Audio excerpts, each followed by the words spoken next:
What is up, everyone? I'm Rose and welcome back to my channel, the #1 place for financial education, empowerment, and inspiration. As of 2019, Roth IRA contribution limits start getting phased out when you make more than $122,000 if you're single or $193,000 if you're married filing jointly. Boo-hoo, I know, first world problems. But just because you make a lot of money doesn't mean you enjoy paying taxes any more than the next person. Luckily, there is a workaround, and it's called the BACKDOOR Roth IRA. The BACKDOOR Roth IRA is 100% legal, and it takes advantage of a little-known tax loophole. It doesn't matter how much money you make, anyone at any income level can qualify. In this video, I'll explain how the BACKDOOR Roth IRA works and why it's legal.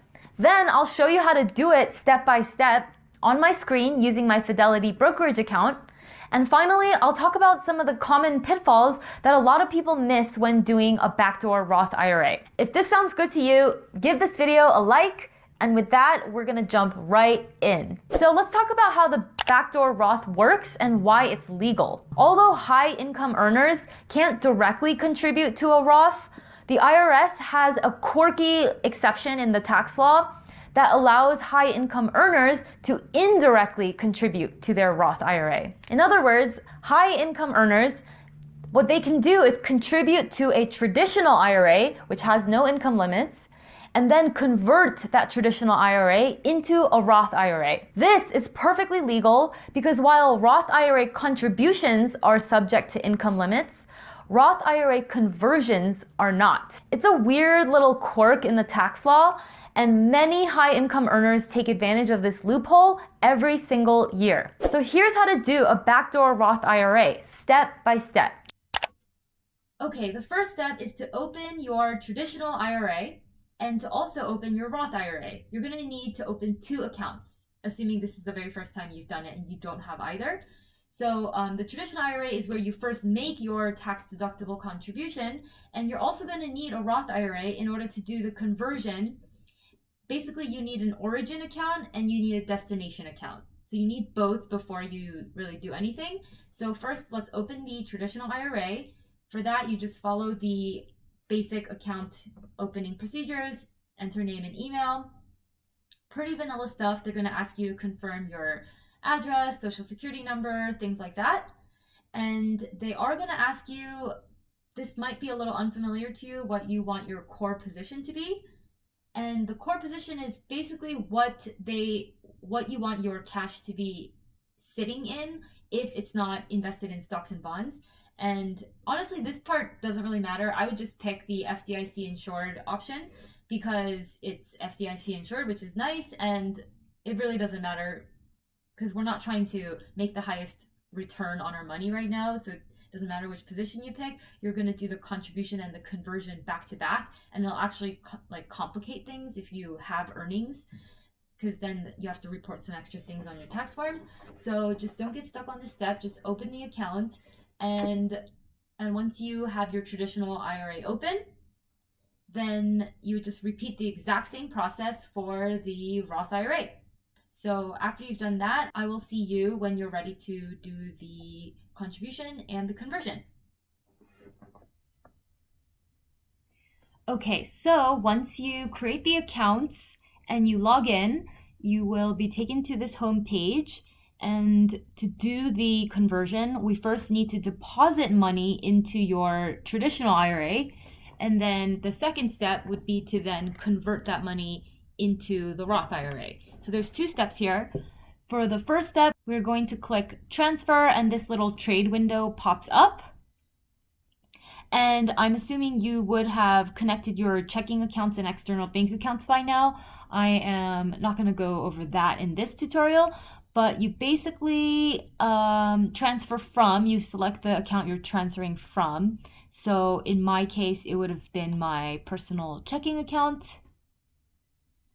And then you transfer to, obviously, our traditional IRA, which is going to be the originating account for the BACKDOOR Roth conversion.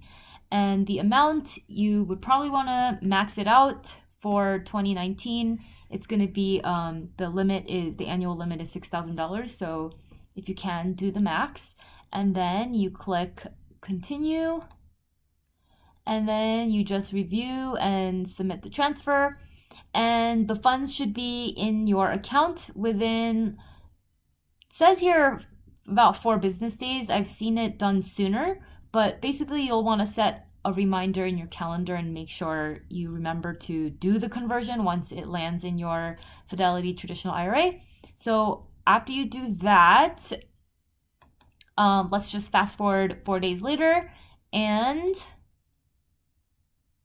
do the second step of the Roth conversion. There are 2 ways you can do the Roth backdoor conversion. The first way is DIY, where you go to the transfer window and you literally just do a transfer from your traditional IRA to your Roth IRA, and that will essentially be a backdoor Roth conversion. Another way you can do it is you can literally just call up Fidelity and have them walk you through it over the phone. This might be better for you if it's your very, very first time doing it. That way you make sure that there's absolutely no mistakes, just because, you know, the potential penalties and costs of making a mistake is so high. And Fidelity offers free 24/7 customer service. They're very happy to walk you through it. So that is really the route that I recommend. But if you want to do it yourself, or you feel pretty confident and well-versed in this stuff, then you could just open the same transfer window as before. And you would literally just put the traditional IRA here in the transfer from box and select the Roth IRA, in other words, the destination account, in the transfer to drop-down menu, and just click continue and confirm the transfer. So that would in effect do the Roth backdoor conversion for you as well. All right, so that's basically how you do a backdoor Roth conversion on Fidelity. And of course, it will look very similar at any other brokerage platform. And again, you can always call customer service and just have them walk you through it step by step too. So that's really it. The actual process is quite simple, especially if you use a platform like Fidelity or even Vanguard. They make it really easy. And now for some common pitfalls to look out for when you do your own backdoor Roth IRA. The first pitfall to look out for is not remembering the pro rata rule. The pro rata rule basically says that you can't do a backdoor Roth if you have any money sitting in a traditional IRA, a rollover IRA, a simple IRA, or a SEP IRA.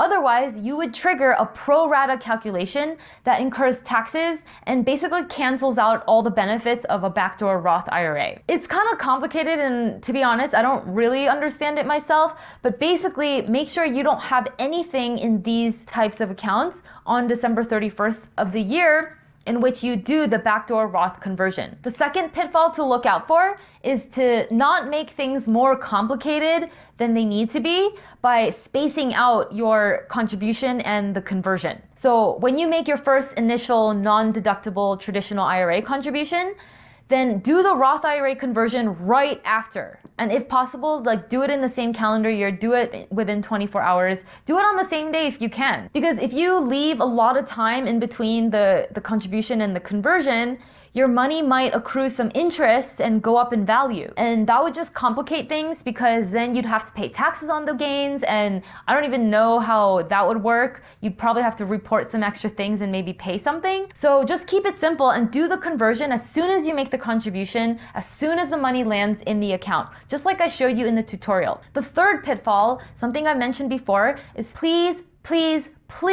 be sure to fill out Form 8606 correctly. If you make a mistake filling it out, or worse, you forget to do it at all, you could end up paying way more taxes than you were trying to save in the first place. I know it's not exactly the funnest thing to learn how to fill out an IRS tax form correctly, but a lot of you are probably going to be doing this backdoor Roth IRA every year for many years here on out, and the form's going to look exactly the same every year for you, so it's really worth the effort up front to learn how to do it right. Have an accountant look over it if you need to, but whatever you do, don't mess up Form 8606. In the description, I've linked to a really good tutorial that I've seen on how to fill out Form 8606 correctly. It's not a video that I made, but I know that it's really step by step and will help you from, fucking up big time on this form. As you can see, there's definitely a couple extra steps and things to keep in mind for the backdoor Roth IRA, but it is worth it. To put it into perspective, if you invested $10,000 in Apple stock over 30 years ago, you would have $13 million today. And if you were smart and you'd done the backdoor Roth, then all $13 million of that would be for you. However, if you hadn't done the backdoor Roth IRA because you were either too lazy or you didn't know about it, and it was just sitting in some sort of taxable account, then you would owe $4 million in taxes. That's a big difference. So even though there's a little extra work involved with the backdoor Roth IRA, I think it's 100% worth it. Now, once you do your backdoor Roth IRA, if you want some ideas and step-by-step information on how to invest that money in your backdoor Roth, then check out my Roth IRA Investing Starter Kit. It's an awesome PDF resource, and I go over 3 ways to invest the money in your Roth IRA. I go really in depth, it's very step by step, and I think you're gonna love it. So click the link below, it's in the description, and you can download it right away. If you think this video was helpful, please give it a thumbs up and subscribe. It really helps out the channel and, more importantly, helps get this life-changing financial literacy in front of more people. I post new videos like this every Wednesday, so I'll see you next week, same time, same place.